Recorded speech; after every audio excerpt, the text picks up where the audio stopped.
And now for our next sequence of movements, we're going to focus on our hips and our torso.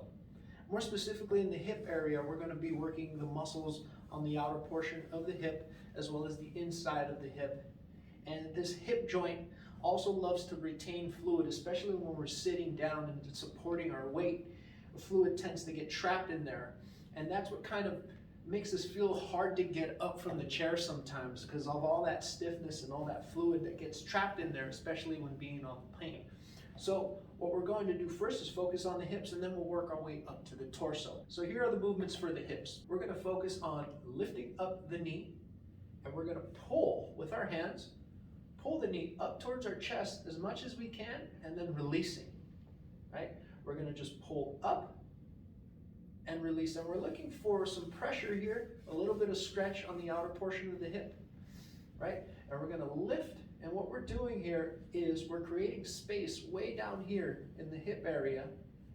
And when we release some of the fluid that gets trapped in there. So we're kind of squeezing that area and releasing. We're going to do 5, release, 4, 3,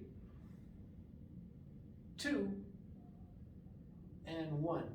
Okay, and if you notice the pace I'm doing it, I'm not doing this.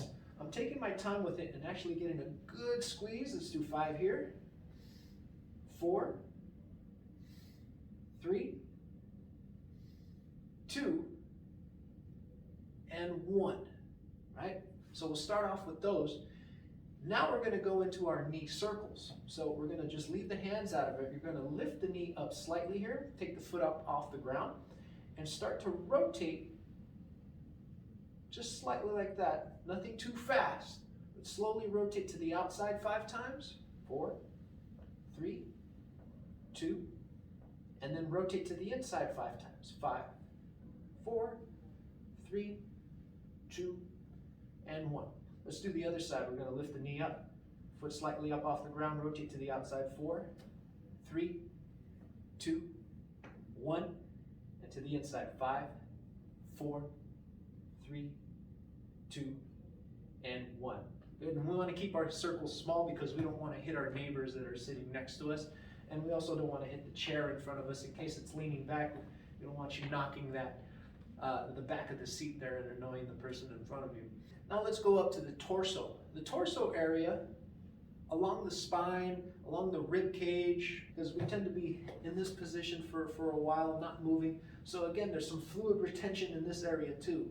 So we're going to kind of wring that fluid out like you would twist a towel and wring the fluid out. We're going to do the same thing for our torso. So what I would want you to do here is rotate to your right, and I'm taking my left hand here and kind of just pulling into my knee, getting up as tall as I can and rotating as far as I'm allowed to in this small space, and then coming back to center. We do 5, 4, 3, nice and slow, not too fast, give it time, 2, one more time, and 1. And I'm pulling myself up nice and tall, trying not to slouch. Let's do over to the other side now. 5, 4, 3, 2, and 1. So those are our movements for the hips and the torso, and that's called mashed potatoes. Enjoy your mashed potatoes on the plane.